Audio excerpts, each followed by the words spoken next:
adjusting to life in the White House.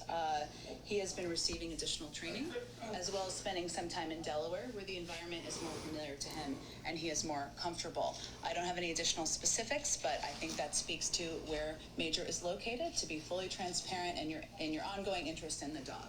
Go ahead.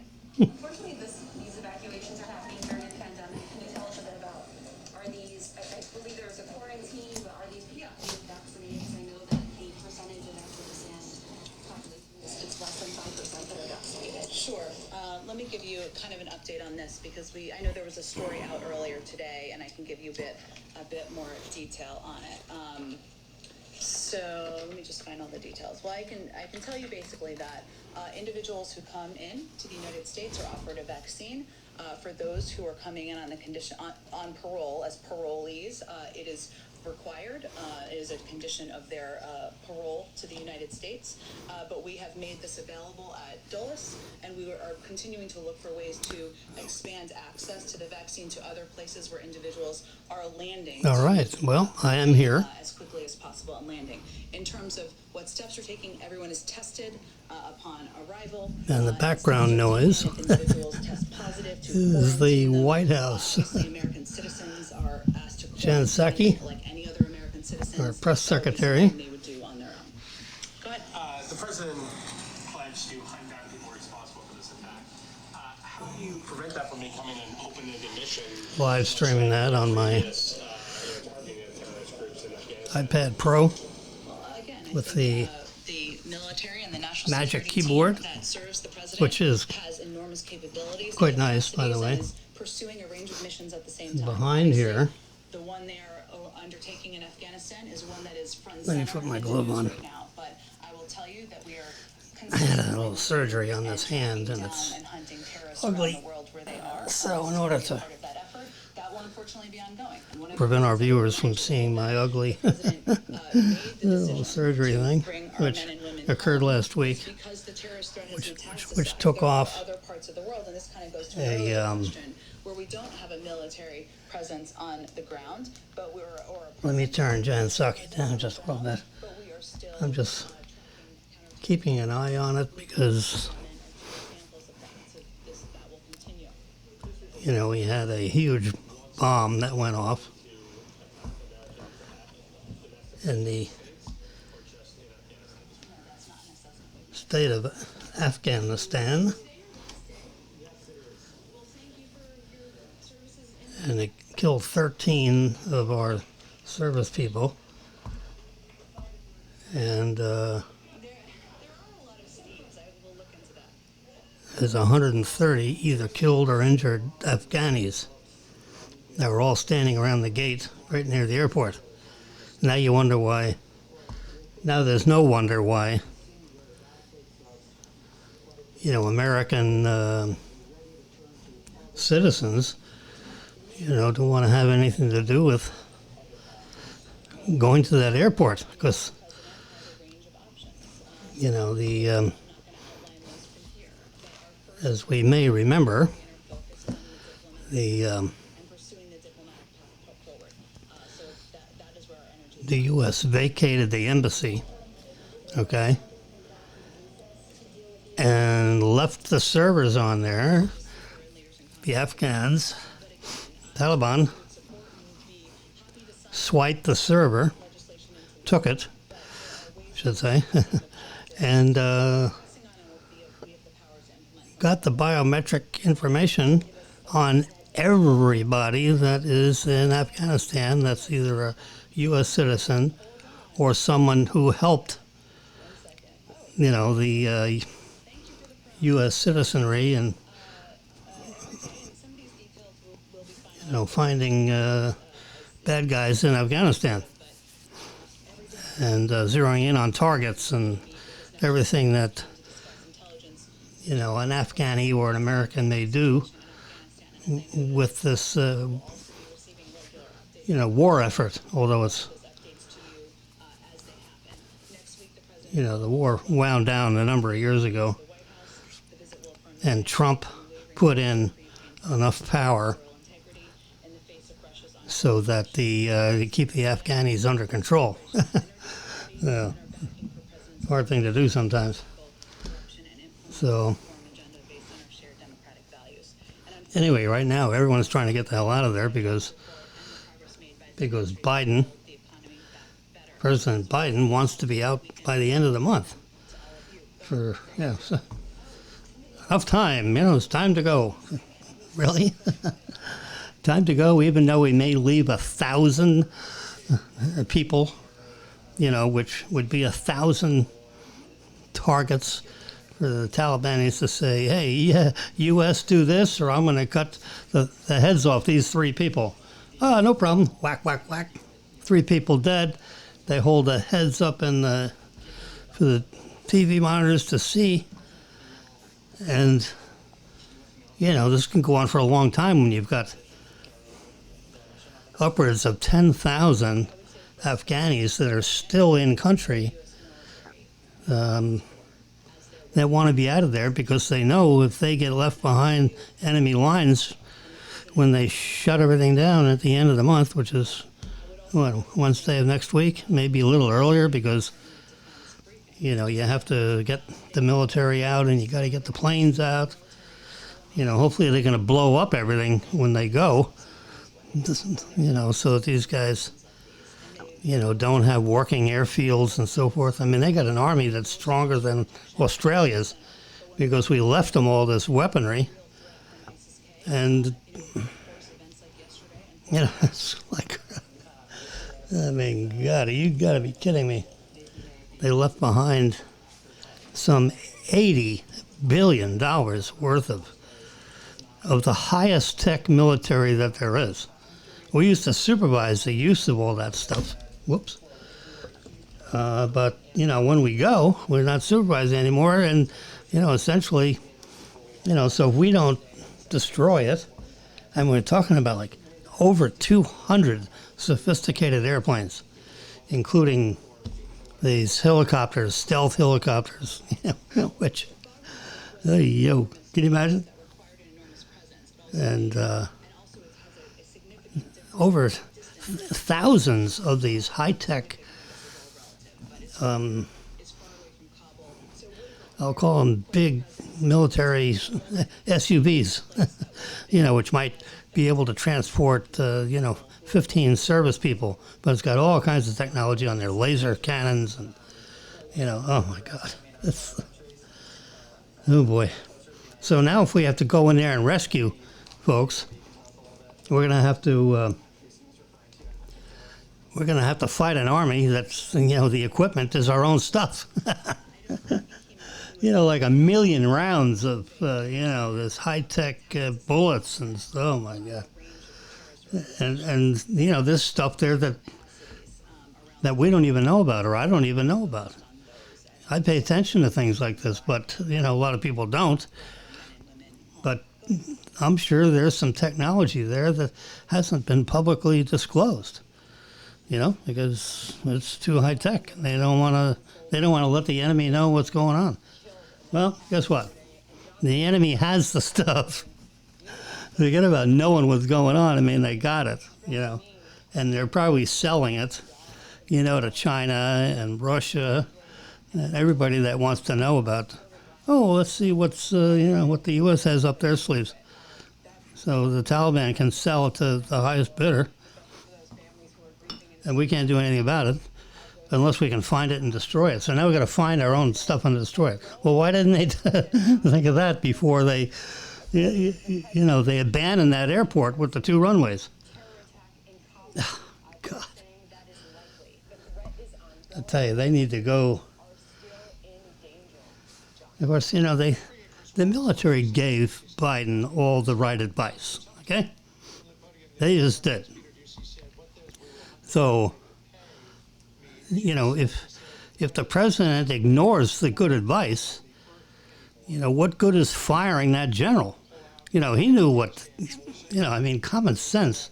You don't have to be a military strategist, which certainly I'm not, to know that you don't leave all that high technology stuff to the hands of the bad. So you either put it on, C5s, these huge, you just drive all those trucks up into C5s and take it back to the USA, or take it to Qatar, take it to a friendly, so you can stage it there.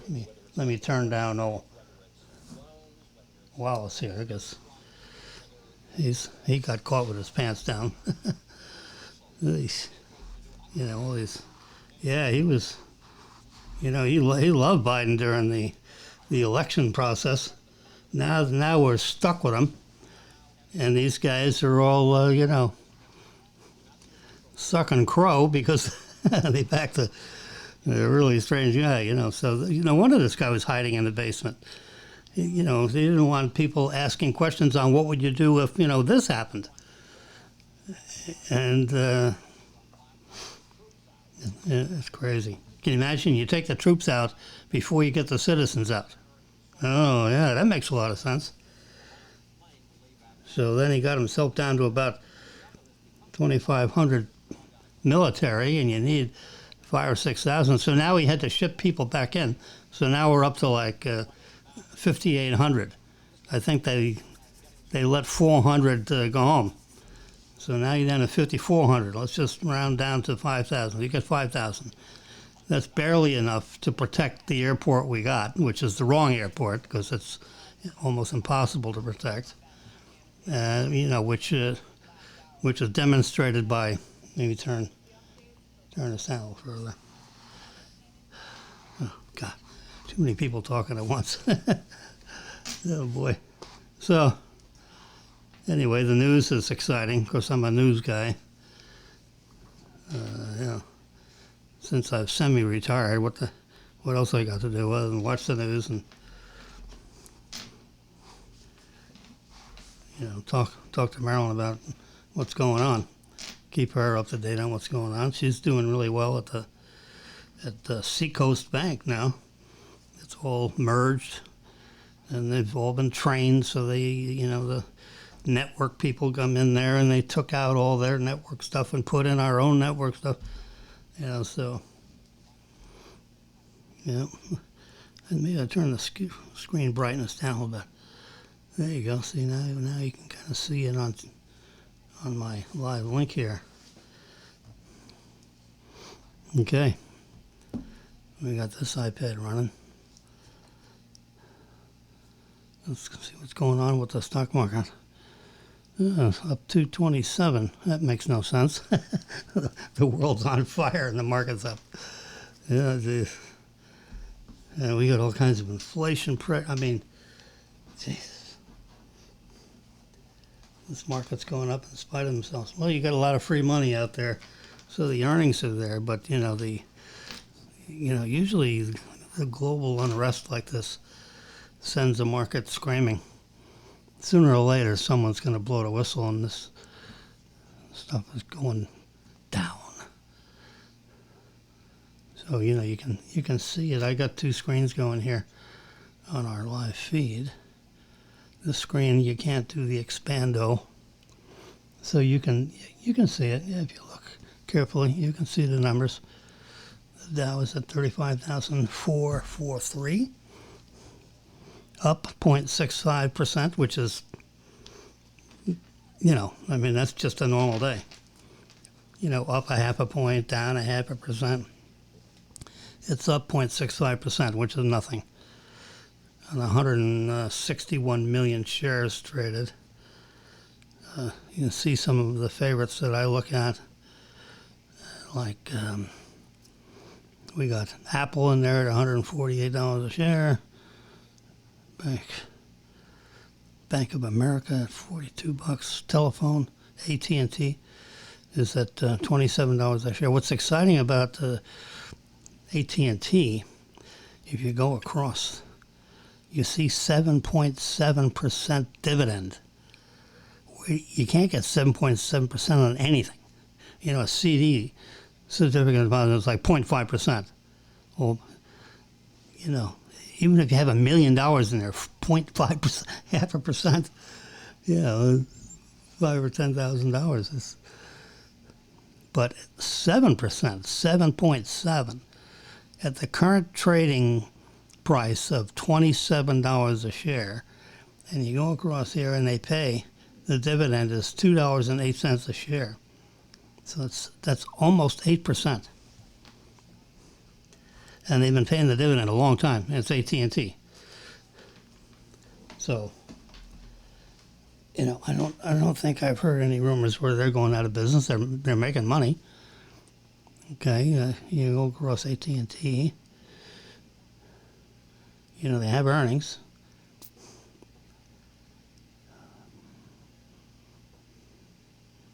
You know, Apple is paying 88 cents a share. So they're at the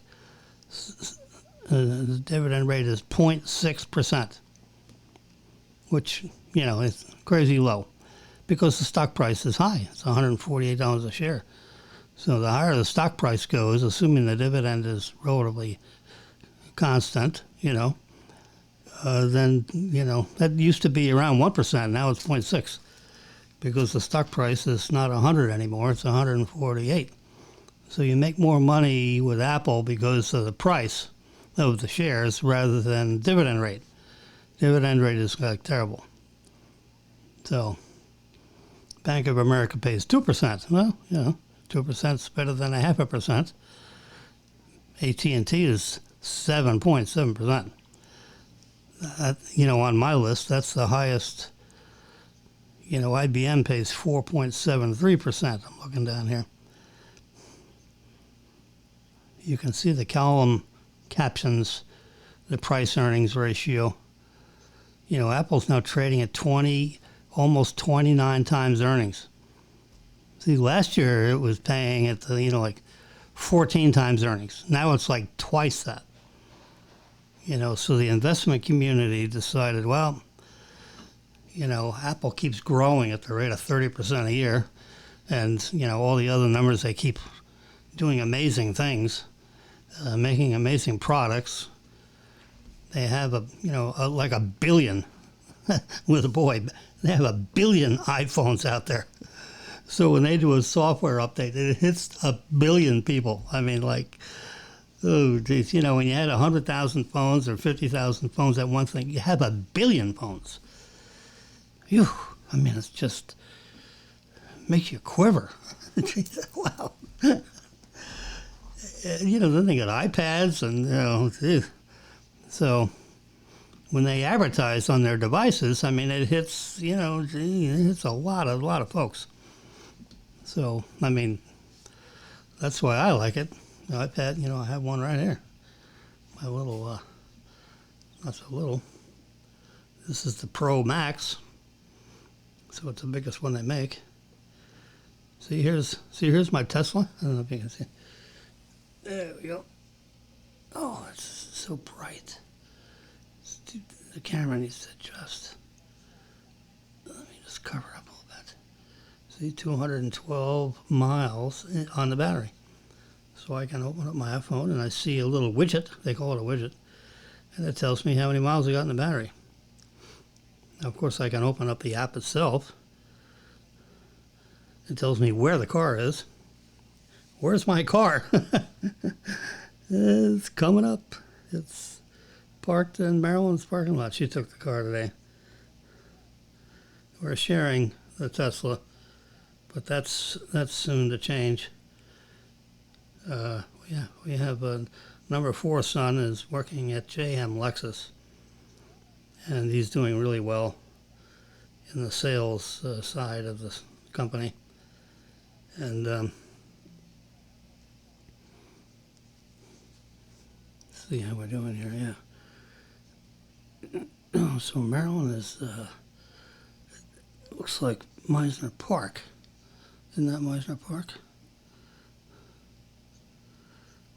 Yeah, there's Meisner Boulevard. Goes all the way around there. Gosh, no. That's where I am. Where's the car? There it is. Yeah, I mean, it's crazy. So the Tesla, you know, has, GPS and all that kind of stuff. So I can see where Marilyn is parked in the parking lot at her bank, 2300 Glaze Road. Yep, so she's back at the bank. She had 2 meetings with the Rotary. Anyway, but with this app, let's go back to the app. It's so here's the state of the battery, which is about 65%. It's not charging. No, it's not charging. But I have a plug here in my high-rise building that I'm allowed to share. There's two of us sharing a plug. Looking at the interior temperature of the Tesla is 100 degrees. Now you see with this button right here, turn on climate, which means that, at 5 o'clock, when she's locking up the bank, she goes to this app and turns on the climate, which turns on the air conditioner of the car. So by the time she gets to the car, it's like 65 degrees. Isn't that amazing? You can't do that with I mean, you can. I don't know of any cars that do it. Gasoline, you got to start the engine. You got the big engine. Well, see, the Tesla has electric motors. So they can run the air conditioner without running the motors that, move the car, And you can really zoom with that car. Believe me, you step on the accelerator and it accelerates. If you're like first in line with a row of traffic, you just press on the gas pedal a little more than normal and everybody is in your rear view mirror. It's like unbelievable. It's kind of fun to do that. All right, so we have 208 miles. It's parked. So Marilyn, 5 o'clock, Marilyn will turn on the air conditioner so that when she gets in the car, she's not getting on a car that's like 110 degrees. Right now it's 100 degrees in the interior of the car. They call it the cabin. The cabin temperature is 100 degrees. They got like all their space terms, associated with the Teslas. It's amazing. And we've driven 2,445 miles, and we're on version 4.12.3. So I should be getting an update pretty soon, because there's another update, a 21 dot. Don't feel black. Don't see black. Trying to find Marilyn in the car. Jesus.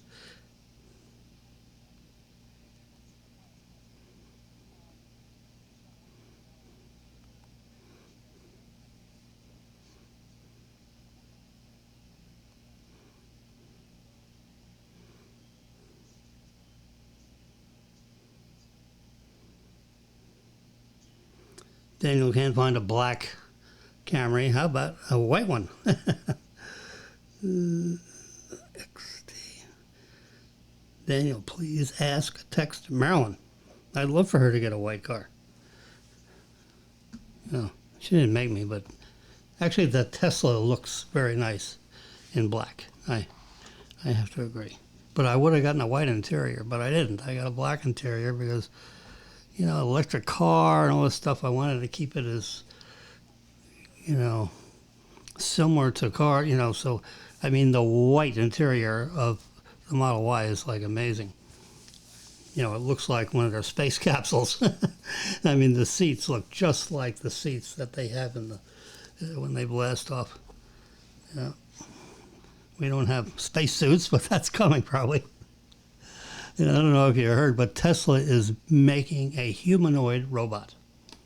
They decided with their full self-driving software that all they have to do is like plug it into legs and arms instead of wheels. And they'll have a robotic guy. And they had a, like a, what do you call it,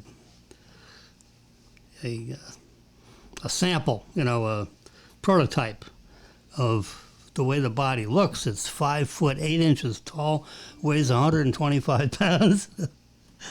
And, it has a black face and all this stuff, and a white body and a white bodysuit that looks like, space people. And the robot can do things, it can carry 40 or 50 pounds, so it can go take out the trash. So you tell Robbie the robot, hey, go take out the trash. And it'll bundle up the trash and take it out to the curb, or wherever your trash thing is. So that'd be cool. I mean, I get one of those. Hey, Robbie, take the trash down to the trash chute. Don't jump in it. Just close up the bag and open up the chute and put the trash in the chute. Can you imagine you got a robotic thing like that and you just say, hey, Robbie, go take the trash out. I would love that. I don't have to do it. Or go clean the kitty litter thing. And I'll be sitting in my studio here, my happy-wappy studio. There you can see now the Pentagon this is the State Department. Sorry, excuse me. So the State Department is now talking, you see, on my iPad. See that? Right there. And this is Ned Price. These guys are all screwed up. I mean, the State Department, can you imagine? They left the server with all the biometric information. That means fingerprints, DNA, whatever they record that down. And they just left the server there, a bunch of them.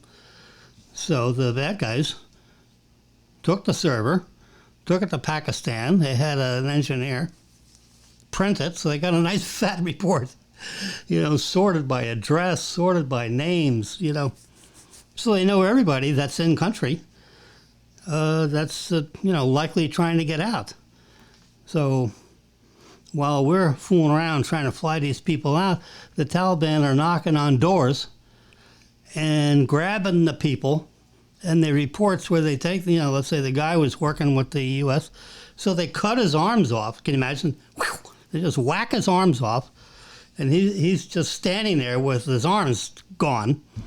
And then they take the family and line them up out in the cul-de-sac, shoot them one by one. But the little 9 or 10-year-old girl, they give her to one of the bad guy generals so he can have a nice young female to play with for the next 10 years. Until she runs away or goes crazy or whatever. Can you imagine? And this all happens while the guy's standing there with no arms.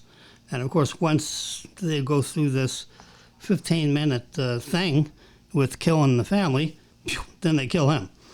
So the only one left is the 10-year-old girl, and she gets handed over to the generals. Of course, she's screaming because her mother and her brothers and cousins or whatever are all dead laying in the street.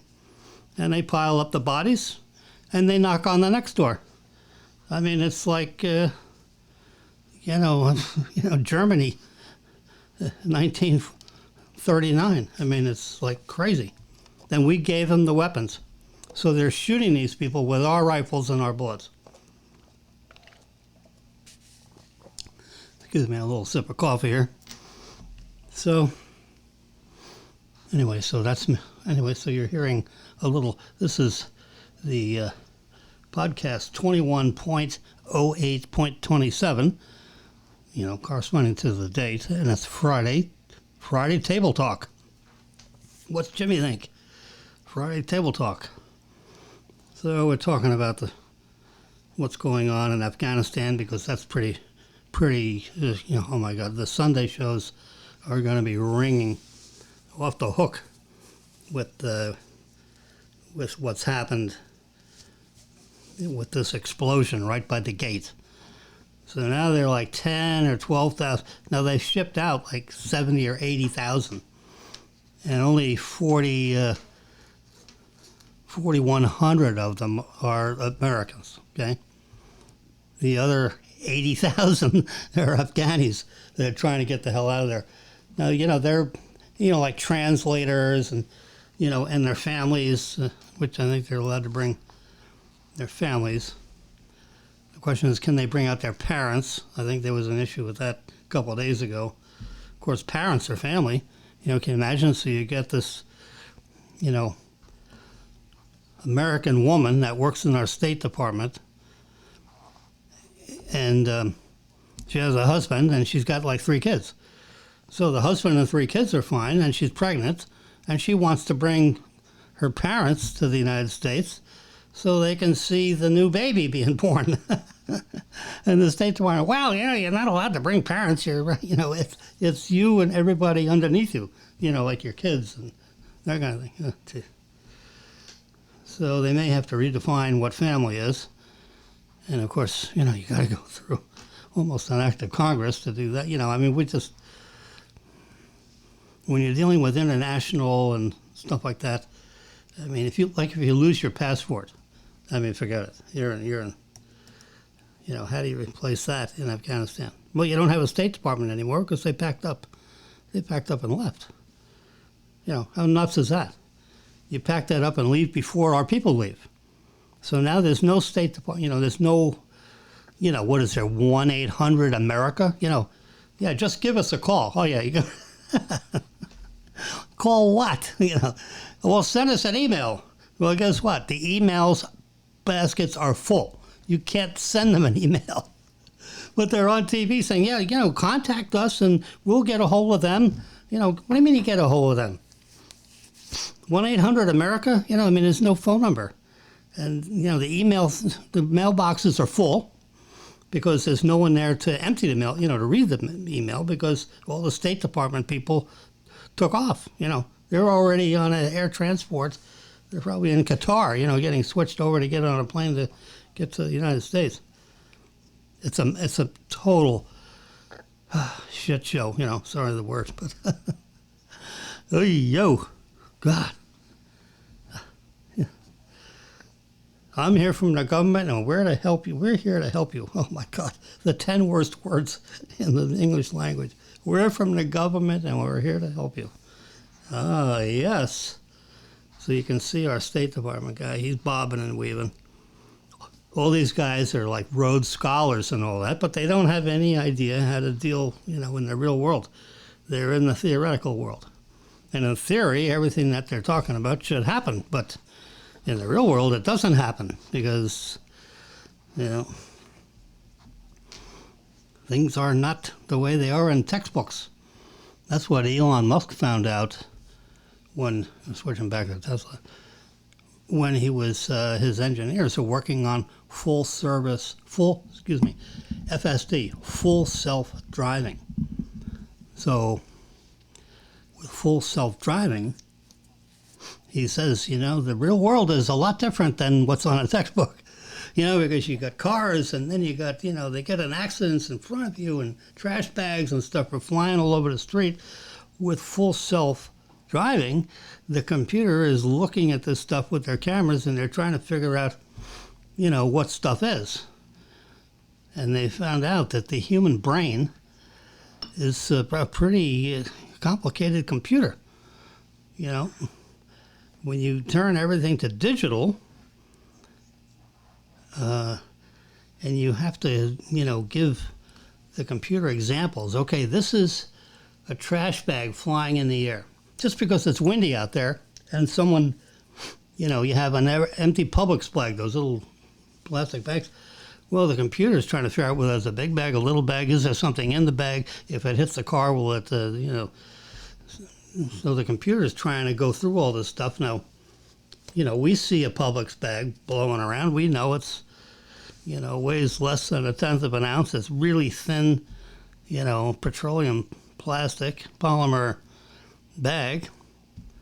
And they make them by the billions. And every time you walk out of Publix with a bunch of things or one thing, they stick it in one of these little plastic bags that holds, about 10 or 15 pounds of stuff, or else it rips through and ends up in your driveway. So when you have a full self-driving software activated, the 3 cameras in the front that are right in the windshield, right above the mirror, there's 3 cameras that shoot through the windshield and see stuff, visualize. You got long range, wide angle, and something in between. So those 3 cameras basically are looking forward. That's why they got rid of the radar in the front, because it's just a redundancy. And sometimes the radar gives different distance information than what the video cameras do. So Tesla, Elon said, you know what? We can drive. We've got 2 eyeballs, right? We don't have 3 cameras. We don't have ultrasonic sensors. We can ride, bike, drive a car, whatever, and you got 2 eyes that look forward. So we got 3 cameras. We shouldn't need radar. People don't have radar. They have eyes. And they're out of focus, you get glasses.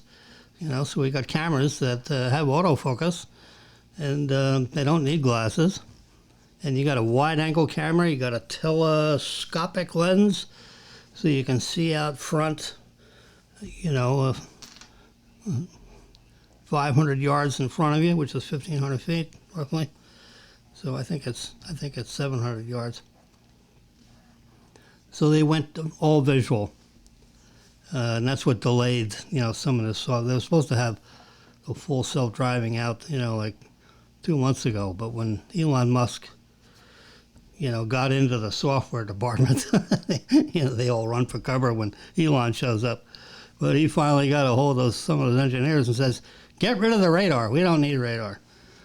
So the radar module, maybe that costs $100, when they're buying millions of them. So he said, let's stop. We don't need radar, do we? So he, talked to these guys and convinced them we don't need radar. So now they got to redo the software to eliminate the radar piece. Because it's all over in the software, it keeps reaching out to the radar. How far is stuff away? So now they have to reach to the cameras. And, you got 3 lenses, so, you've got the triangulation, and it helps a camera. Like if you try to drive and cover up one eye, it's different. You lose your depth perception. You can't, pardon the expression, visualize how far something is away when you block one eye. You're used to, your brain has to work a little harder. So if you're riding, I've done it. You drive in a car and you cover up one eye, and when you try to drive, it's a little tricky on trying to figure out how far cars are away from you, and if they're approaching you, how fast they're coming at you. So 2 eyes is a whole lot better than 1 eye, that's for sure. Well, with driving with cameras, the computer is using the cameras, getting the video information in there. They parse it out. They digitize it. They've compared it with a billion other things that look similar to whatever is in front of your car. And all this happens in, microseconds, millionths of a second. And, it makes a decision, every 30, I think it works. I think Elon said, or someone said, about 30 frames a second. In other words, so it's studying 30 frames every second. But you got 3 cameras. So now you got 100 frames a second. Because you got 3 cameras times 30, that's 90. So it's, 90 or 100 frames a second. It's looking in 3 different directions at once. It's taking in these apparently ultrasonic information is really quite interesting, and it's quite detailed. When you're driving a Tesla, on the video display, it shows how your car is situated with all the other cars around you, and everything's moving, So, if there's like a truck in your blind spot, well, you don't have a blind spot when you're driving a Tesla, because it gives you a full panoramic view on what's, in front of you, what's on the side of you, and what's behind you. And it's, if it's a big truck, it shows a big truck. And if it's a motorcycle, it shows a guy on a motorcycle. If someone, walks in front of you and it's a person, it shows you a person walking. It's amazing how this, the system displays all this stuff in, real time. And it's not like delayed. It's like instantaneous. Someone steps out in front of your car, you got a picture of someone, and, and then the computer will stop the car if you don't. which that's kind of nice. You know, it has an emergency, you know, like lane departure. If you depart a lane, you know, it rings bells. The steering wheel brings you. It's amazing, you know. If you get a little lazy driving and you start floating over to the lane, bam, the steering takes over and puts you back into the middle of the lane. And it's aggressive, you know. It takes over the steering wheel and phew, it pulls you over, you know, back into the middle of the lane. You know, and this is not with the autopilot, you know, with the full self-driving activated, just the normal driving software, you know, crash control, all that stuff. You know, you turn it on when you go through the menus and all that stuff, and there's like 100 different menus. You got to go through all those. I went through them 2 or 3 times. You get them. It's not a big deal. You know, you set it up, and I have it on chill mode, which means that it chills. You know, you don't have all this jerky worky.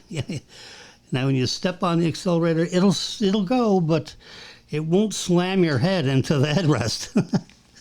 Now, if you have it off chill mode, it will slam you have to. I remember test driving the car, and Mark Perlstein came down from Montreal. He's my isogenics guy, my superior, you know, who started us all on that stuff. And so he was coming down to visit, and so I said, Mark, I'm going to go over to the Tesla place and test drive the car. You want to come with me? So he flies into town. And I said, meet me at the mall at, you know, like 12 o'clock.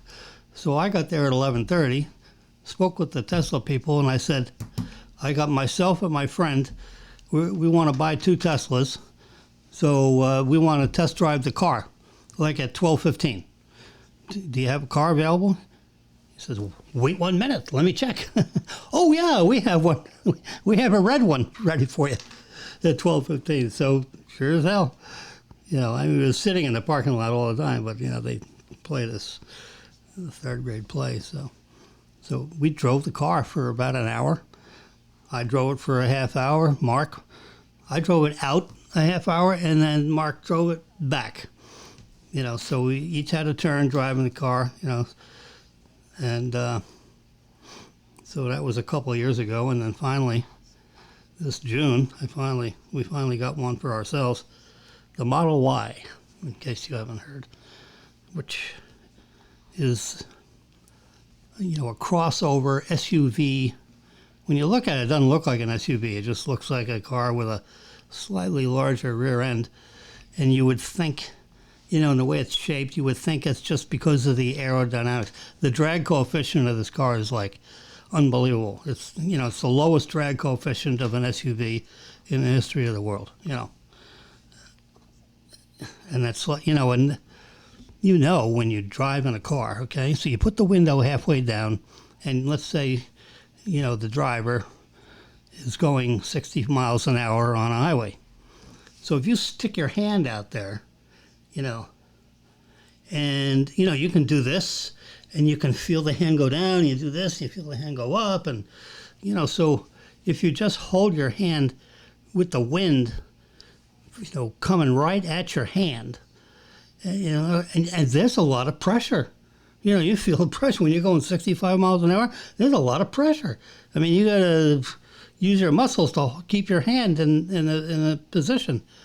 Well, now just imagine the whole car, you know, instead of, you know, so you got, you know, 4 inches by 6, and that's 24 square inches. That's the surface area of your hand. Even if you got a big hand, it's about 24 square inches, okay? I'm a little bit less than that. But just imagine the whole front of the car. You know, you go across, it's probably 5 feet wide, you know, and 5 feet tall, maybe 6 feet wide, 5 feet tall, and you got this thing going forward. You know, so the wind pressure, because of the car itself, is a lot of energy needed just so you have a car that's, you know, can get up to 60 miles an hour or 70 or whatever, and the wind pressure is huge. Well, the Tesla is shaped in a very special way in a wind tunnel. You think everybody do this, like, right? The wind is kind of like important. So, yeah, but no, the engineers, they got this car so the coefficient of drag, that's the terminology that they use when they determine, how much energy is consumed or is needed to push the car through the atmosphere. You got several. I was a big physics student, when I was, in college and all that. And so you've got, a couple of really big deals when you're trying to determine, whether it's an airplane or a car or whatever, to push the energy needed to push the car through the atmosphere. No wind, forget wind, like from weather. It's just no wind. But you got an atmosphere, and you got to push. Remember, you put your hands out. There's a lot of wind pressure, and the faster you go, the more pressure there is. Well, so they reduce all what I just said into a thing they call the coefficient of drag, the drag coefficient, and it's a formula. This amount of energy and this amount, that's required to push the car through the atmosphere. Well, the regular car, that has wings and all that stuff, wings, fins. Remember in the 60s, the cars, they try to make them look like rocket ships. But you take a car that's, like a Mercedes or a BMW or these bigger, caravan cars, the drag coefficient is like 0.4. 0.4. Now that's a high coefficient of drag, which means a lot of energy is needed to push that vehicle shape through the atmosphere. Well, with the Tesla, with the Model Y, it's like 0.24 instead of 0.4, which is not quite half the amount, but it's, close to it. And the new Roadster they're making, the drag coefficient is 0.99, so it's less than 1, which is like, who ever heard of that? So the shape of the car is so important. And, if you look at a Maserati or a Corvette, if there's ever something that visually looks like something that would cut through the atmosphere really nicely, you can't, wind tunnel is different. It measures the amount of energy, on the wheels. When they have the fans blowing at the 75 miles an hour, there's a lot of pressure on the car based on its shape. And they measure that energy because they have the fans blowing. They got these huge fans that push air in the tunnel. That's why they call it a wind tunnel, okay? Not complicated. And they have either the actual car or a model of the car that has the exact same shape. All the little, gyrations in the side where the door is and the window, the mirrors, the door handles make a huge difference. That's why in the Tesla, the handles are actually flush with the car. But all these other cars, they got little bumps in the handle, Well, the coefficient of drag, it, gets involved. The wind gets involved with the handles, with the side, with the mirrors. You got to have the mirrors the exact proper shape, or else the wind is blowing hard against those mirrors, and that's, they have sensors under the wheels of a stationary car with a wind tunnel, and it measures how much force is necessary to offset the force of the wind coming through the wind tunnel. So everything in the car, antennas, you got an antenna sticking up, forget it. The coefficient of drag goes up like 0.3 for an antenna. So antennas have to be embedded in the car. And if they don't, then, like you see I think in the BMW, they got a little door that sits on top of the roof with the rear windshield, whatever you call that. They're the windshield in the back of the car instead of the windshield in the front of the car. Yeah, I don't remember a name for that. So, but they have the antenna back there, and they try to make it look like an aerodynamic shape. Well, you got that antenna there. It allows us up to the coefficient of drag. And BMW says, what, screw it. That's what we're gonna put there, and the coefficient of drag will be a little bit higher. Well, what does that mean? It takes up more gasoline. It takes up more. Well, with batteries, it takes more battery power because you're dealing with the drag coefficient. So, that's Tesla just decided we're going to engineer this car to keep the drag coefficient really low. Remember, I told you there's several factors when you're dealing with cars. I don't care if it's gasoline or not. So what? You get a little less mileage, so who the hell cares? You just put more gas in the tank. Well, that's fine, until you start paying for the gasoline. And so now that the gas price is up around $3 a gallon, it makes a difference than when it was, when Trump left office, it was $1.80. Well, now it's $3, right? In 6 months, bam, paying, 30 or 40% more for gasoline. And, that hurts all the people on the lower end of the economic spectrum. They all drive cars. Well, if the price of gas went up 40%, everybody's getting hit with a 40% tax. The gasoline tax. It's not a tax. It's just the cost of gasoline. There is tax in there embedded, but it's it's not $1.50 a gallon for tax. The tax that I think they have associated with a gas tax, a real tax, is an economic tax that goes to the government. It's like 25 cents a gallon. Now in California, it's like $1.25 a gallon, because they add a tax in there to pay for all the expensive California stuff. And I forget what Florida has a little piece of the gas tax, but it's not. It's like 5 or 8 cents a gallon. California, it's over $1, which that's 8 times. It's amazing. Anyway, so the Democrats are all bullying up on DeSantis, because because he liked Trump. Well, he likes Trump, we're going to have to go after him. You're not allowed to like Trump. Oh, God. That's crazy. Now that it's 6 or 7, 8 months, past election, Trump's getting a little more, he's coming out and talking.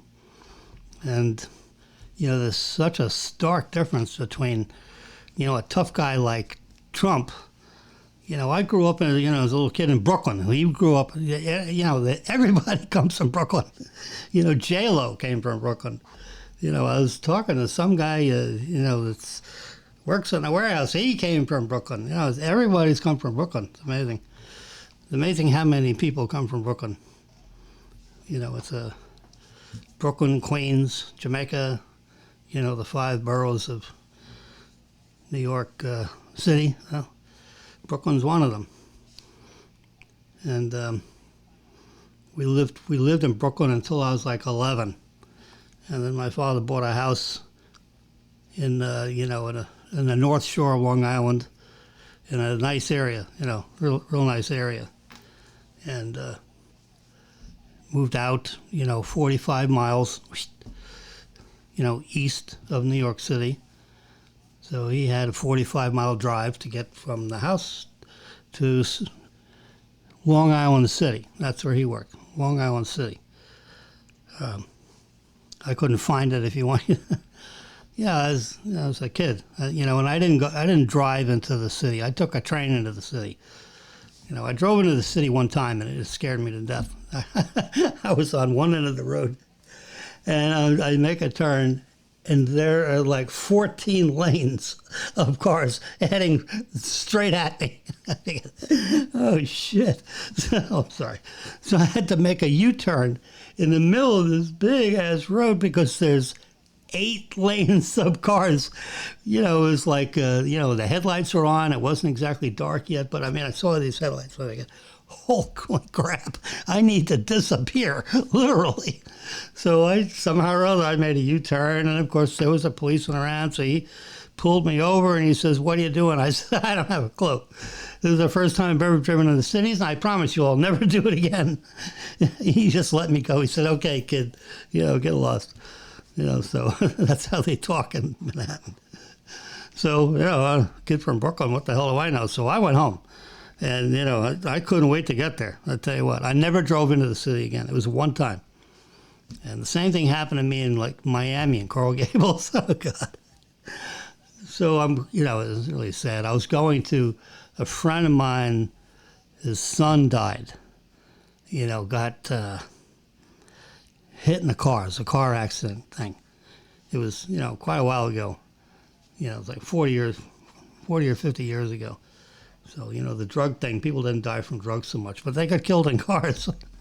So, kid got hit by a truck or a bus or something. It's terrible. His car just got squished, and he died instantly, and the kid was a superstar. Oh, my God. And, it was Asa Grove's son. So I went to his funeral, Asa Groves is a good friend. He's, we were doing business together and a couple of different things. And his son died, so you got to go to the funeral, funeral for the living, right? So we're celebrating, so the funeral was a celebration of his kid. And they had, he was a wealthy guy, so they had all kinds of video presentations and stuff. And, all you do is you just cry through the whole thing. If you have glasses, you got to have windshield wipers on your glasses because, the tears are it was just terrible. So I left this funeral. I went to this by myself, so I had no company. So I get in the car, and I make a wrong turn. And I head into Brickell Avenue when all the cars are coming at me. Oh, crap, So, I made a U-turn and got out of that mess. And of course, policeman's right there. He pulls me over. So he winds down the window. I stand there. He says, well, what's the matter? I said, I just got out of a funeral. I can't even see straight.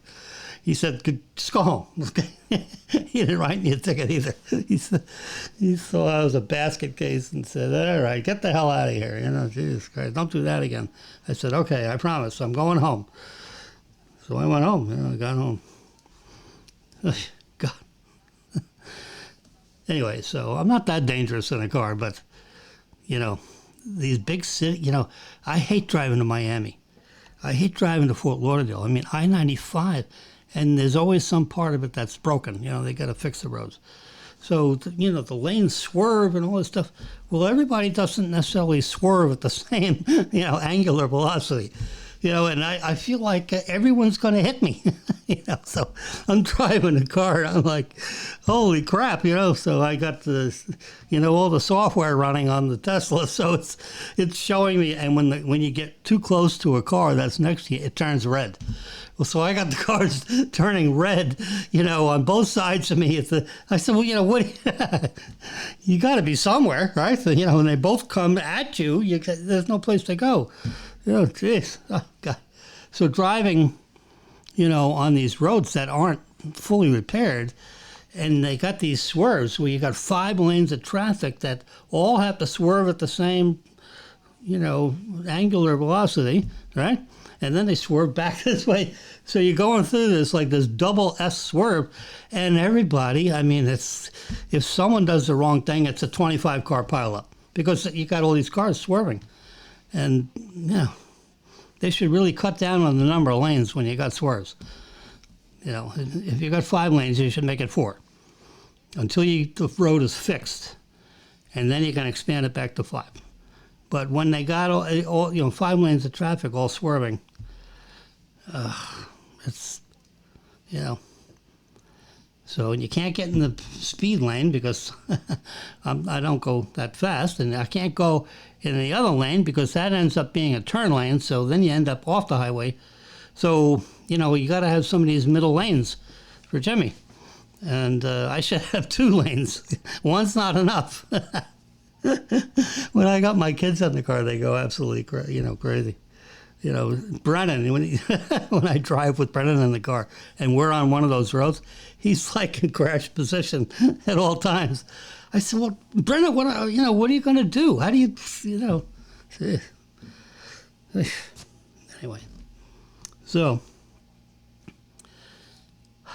we got off on that with drag coefficient. So there's several things that affect the energy of a car going through the atmosphere or going from A to B, because you got the weight of the car. Okay, that's a factor. The heavier the car is, the more weight is on the ball bearings, right, which, have something to do with the axis, right, the axle. You got the friction of the tire on the road. So tire design is really important because, sometimes you're near the highway, or let's say you're standing in a parking lot of a restaurant that's near a highway, or like a movie theater is the best example I got. And you just stand there and you hear the road noise. Well, road noise is, you got engines, right? They're all running at 35, somewhere between 25 and 3,500 RPM. So you got the sound of the motors. That's part of the road noise, right? But you have the tires rotating around onto the street, and then it rotates off the street. So you got, this rotational. So the sound, because of the rubber and the design of the rubber, as it comes down and hits the street, right? Because you got tread. So the treads, you got all these different slices in there, and they create road noise. Well, noise is like, sound. Well, you have to have a certain amount of energy that takes when that tread comes down and hits the, the pavement. It basically claps onto the, and it makes sound. Well, sound is energy, and the energy is expelling from the tires. And, so that's a form of friction. So, if you drive for, let's say you drive, for an hour or so on a highway, and then you buzz off the highway and you go you gotta fill up, or you gotta go to the bathroom or something. If you were to put your hands on the tires, they're hot. They're warm. Maybe they're like 105 degrees. I've never measured the temperature. I'm going to do it one day. But it's not too hot to touch, but it's hot. And you got this huge amount of rubber, right? And all 4 of them are hot. Well, hot is energy, enthalpy. That's the physical. You get all these physics terms. Enthalpy, the amount of heat that a machine generates. The more heat, the less efficient it is, and you can measure that heat, and that gives you the efficiency ratio of an engine. One of the components is enthalpy. And so if the tires are hot, that means there's energy consumed to create that heat, because heat then radiates from the tire. You got air coming in that cools the tire, so to speak. So that's all energy that's wasted. Any energy that has nothing to do with the car going forward is wasted energy, right? So if the tires are designed so that they make a lot of noise, that's energy, because sound waves is a form of energy. And so now you got the electric energy from the battery that's being transformed into sound energy, road noise. So that's energy that you're wasting, because you want all the energy going to your forward motion. And if it's creating a lot of heat on the tires, or it's making a lot of clappita with the treads on the tires, you see these trucks that have these tires that looks like they're designed for the Ukraine, but they're on I-95, and they create all this noise. Well, that's a lot of energy. You know, the gasoline consumption, the amount of gallons of gas that are just wasted because of the sound energy created by these big tires. Now, Uncle Louie doesn't care because he wants the big tires. So if he goes off-road, he can go off-road and not get stuck in the mud, but I will. Well, best thing to do is just stay on the road. That he wants to go off-road. Well, that's where it goes. So he gets 12 miles to the gallon, and I get... They've actually done a conversion on the Tesla, on the Model Y, and it gets, in the city, it gets 136 miles per gallon, or, the equivalent of a gallon of gas. And so, it's the equivalent of 136 miles per gallon if you're using gas. Of course, we're not using gas, we're using battery, and they have the formula, which I've looked at, and it seems reasonable on, how they come up with the formula. It's too complicated to discuss orally here, but the city is like 130 miles to the gallon, and on the highway it's like 100 miles to the gallon. I average about 100 miles to the gallon if it was gas, but it's not. It's electric. And I have an application that shows me what my average, let's see if I can look it up real quick. How much? Ooh, I've gone over an hour talking here, so that's too much. But let me look at this.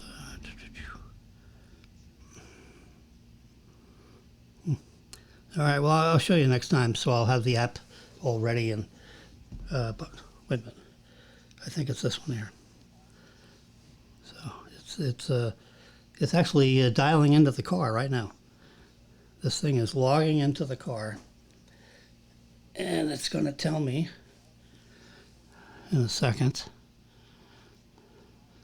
So it's actually going to log into the car. It's waking up the car. There, whoop, there it is. Bing, all the numbers came up. This is crazy. So my driving efficiency is 73%. Don't exactly understand what that means. Whoop, see, connecting to my Model Y. See here, E. Oh, I can't see. Let's get that real close. This one, the bottom one. It says 99. That's 99. The NPG with a little e, miles per gallon, is 90. I'm getting on average of 99 miles per gallon for all kinds of driving. Highway is this and street is that, and which I don't. It can't tell you that, but it tells my average of 99 miles per gallon. And I drive with a heavy foot on the accelerator because I have fun with the zoom zoom. If I'm in front of the traffic, zoom, I take off. I never, I don't go. I go up I go to 45 miles an hour, 0 to 45 really quick. And everybody's in the rearview mirror wondering, whoa, this guy just rocketed off the blast, here. So I can go across the charts here. See, and see how it populates the graph.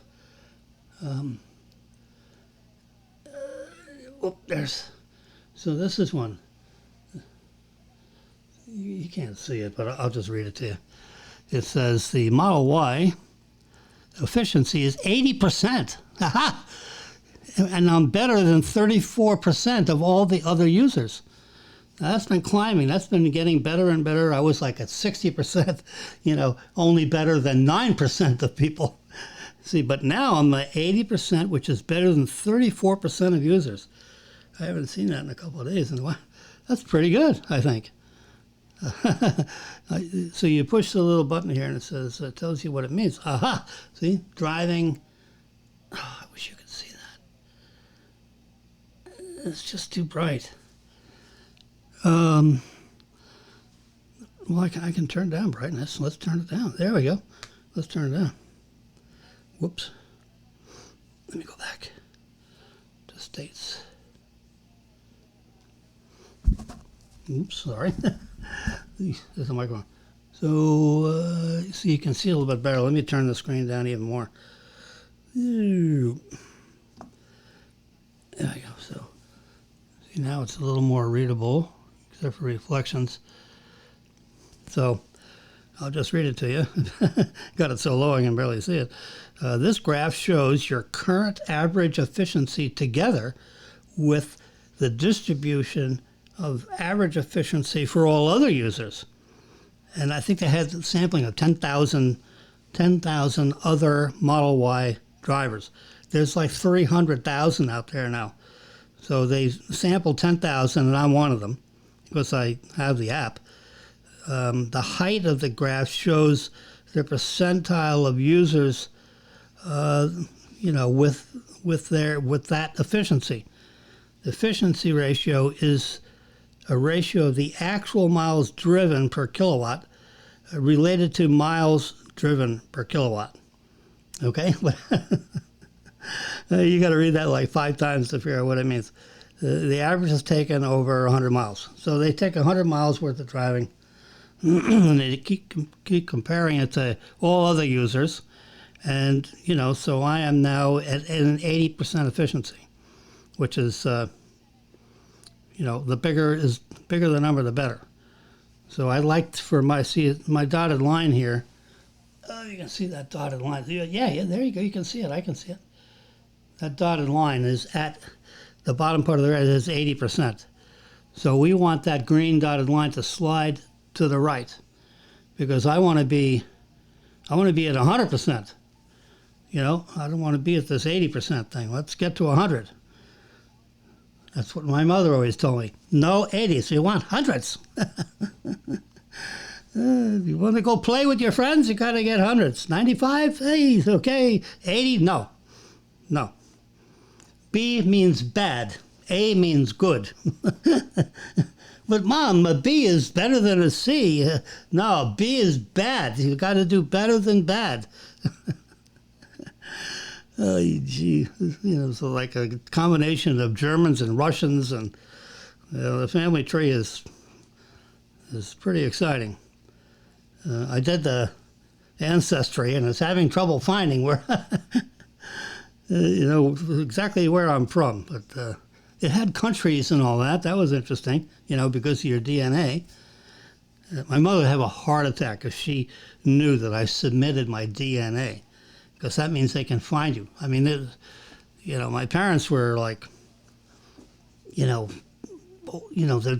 old school, people, like Hitler, took people and killed them and all this stuff if you didn't have the right pedigree. So both my parents were like, very paranoid about telling anybody what their history was. And I got a story, with my father, and his parents got shot when he was 9. Can you imagine? He's hiding under the bed. My grandparents get shot by the Bolsheviks in 1915 or 1916. My father's like 9 years old, hiding under the bed.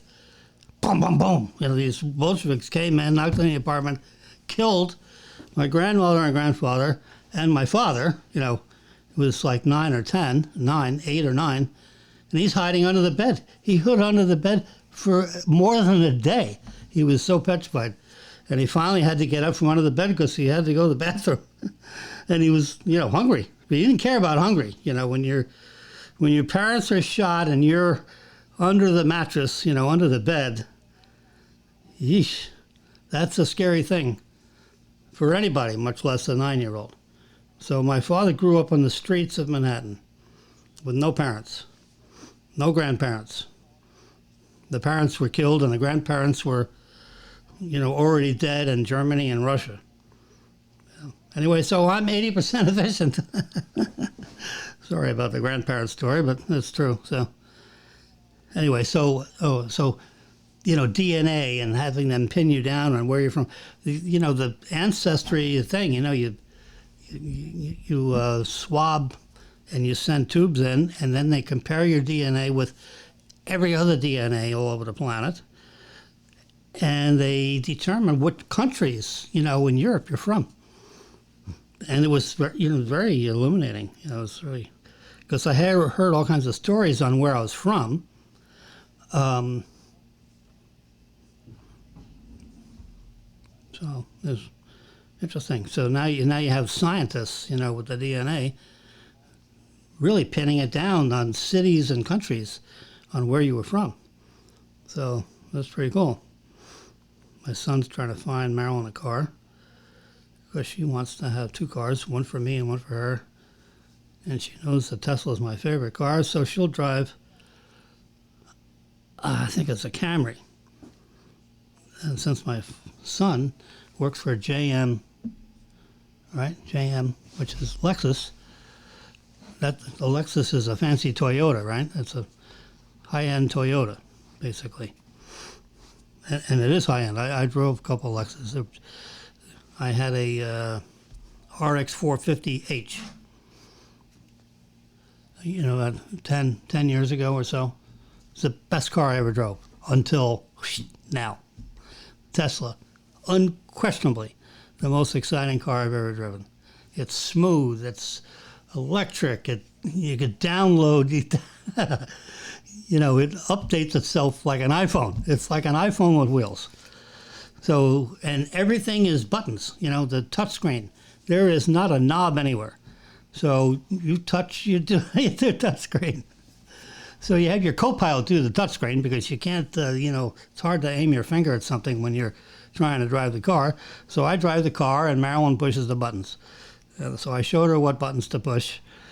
And, like to change the speed of the fan of the air conditioner. Well, you got to go into a menu. Oh, jeez. Where have we come? So, the Tesla engineers, they try to make it as simple as possible. But when you first drive the car, you get this coffee out of the way, I'm waving my hands around. You got to find where the fan speed is. Now you can tell the car, turn the fan down, and then the menu will pop up, and then you got to tell it the number. You want 4, 5, 6, or 7. So it's really, but it has audio. What do you call it? You can tell the car what to do if you don't want to do the menu thing, which of course that's helpful. So now if you're going to go, this is cool. This is my last story, and then I got to sign off because I've been on the air for an hour and 17 minutes. So when you go in a store with a Tesla, what you do is you put it in dog mode, doggy mode. And all you got to do is push the button. There's a button on the steering wheel. So you push it in, straight in, and a green light shows up on the screen, and it's waiting for you to say something. So you just say dog, and the car goes into dog mode. So if you're going to run into Publix and pick up, a gallon of milk, or making up a story, and so you're going to be in and out of the store in 6 minutes. So you put it in dog mode, and then when you walk away from the car, it automatically locks itself. Your phone is your key. I mean, literally, the iPhone, you do a certain procedure, and the iPhone becomes your car key. So they don't have car keys. They have, where's my wallet? Oh, there it is. Whoops. So they have here's the emergency thing in case, let's say your phone runs out of battery or you lose your phone. That can happen. So here's my Tesla card with my name and address on it. And there's the back of the card. Let's see. So it's basically showing you in a little line drawing is the column that's between the driver's window and the passenger window on the driver's side. You just put this card between the column, right underneath the camera, which is the dot, and that unlocks your car and basically starts it, which, is just electronic. It doesn't really start because they don't really have an engine. So I put this right in my wallet here, like that. And then all I got to do is just put my wallet on there. I don't have to go for the card. How cool is that? You know, my leather. I put a green dot on there. Marilyn gets mad at me with all those stupid dots. So I just, you know, you got to know which side of the wallet to do. And when the phone, somehow or other, sometimes the phone is busy or whatever. And, you know, I go up to the car and the Sentry mode comes on, which means that the cameras start recording because it thinks maybe I'm going to do something I shouldn't be doing with the car, because it doesn't recognize me because my phone is off or busy or I don't know what. So it basically is telling you, put your Tesla card up on the column to get the car going, to unlock it, basically. So that's what you have in your wallet. You barely ever, I mean, maybe it's once a month that happens.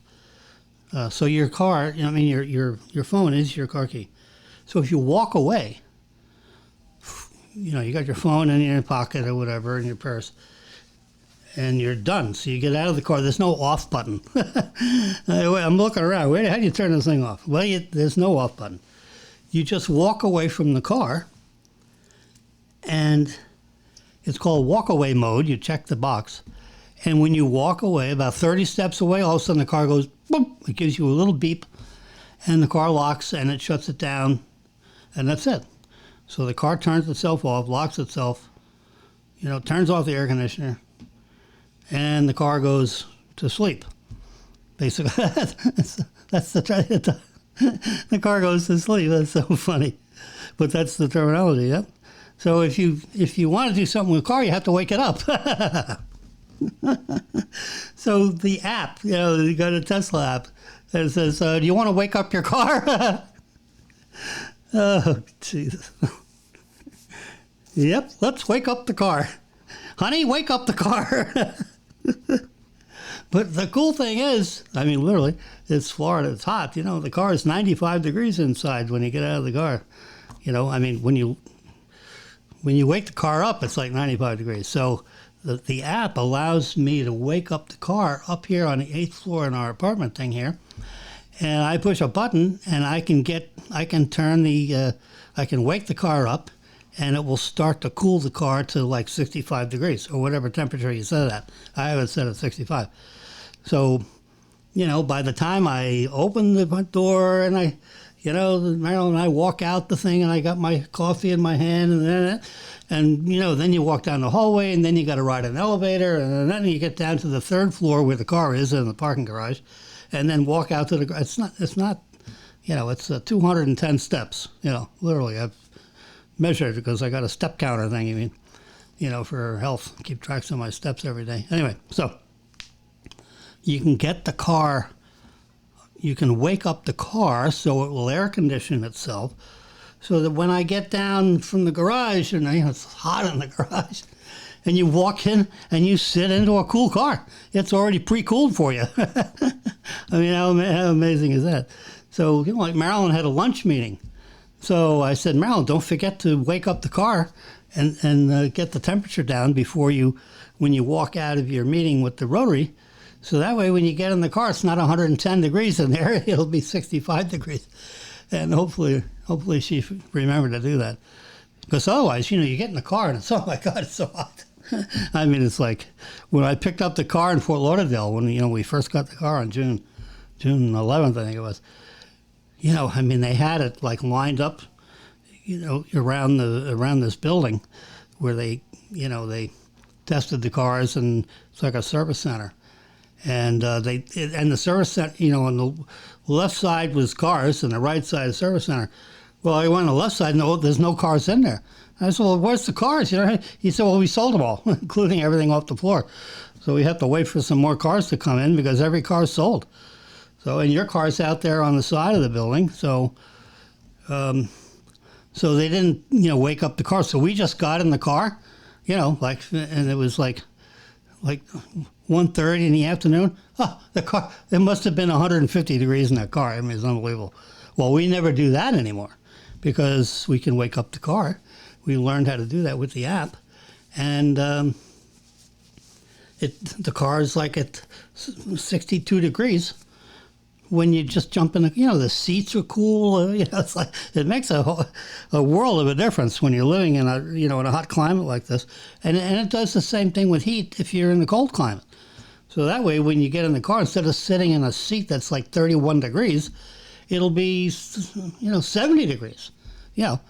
So you don't and the steering wheel is warmed and all that kind of stuff. The seats become whatever you want. When it wakes up the car, it'll bring the car to whatever temperature you want, hot or cold, depending on what kind of climate you live in. Anyway, so all right, that took 5 minutes. So anyway, it's Friday afternoon, and Table Talk is about over. We've been on air for 1 hour, 25 minutes, and 17 seconds, and that'll be the end. And what I'm going to do is I'm going to turn up the Pentagon, and do a minute of Pentagon, and I'll be quiet, so we can hear Q&A from the Pentagon. Okay, I got time to take a few on my own. There we go. Now we're going to do a couple more questions. All right, we're going to keep an eye on the Kirby Q&A here. Whoops, I guess we... we got an update just moments ago from the Air Force General. Just in time for they're not going to do it anymore. I want to bring in Victor Davis Hanson, who's... All right, so we'll turn it off. Anyway, so you all have a great weekend. It's Friday afternoon. It's almost 4 o'clock. I don't have to get Marilyn because she's got the car. And so we'll just say good evening, and you all be safe. All right? And we'll see you next week. Shut that down. And oops, I got to use no touchscreen on the computer, which is crazy. And we're going to finish. I just hit that finish button right there. Click that. End the broadcast. Yes, we do. I wonder if any of you got 1 hour and 26 minutes worth of this. But if you did, there's some fun parts in there. Okay. Good evening. Bye-bye.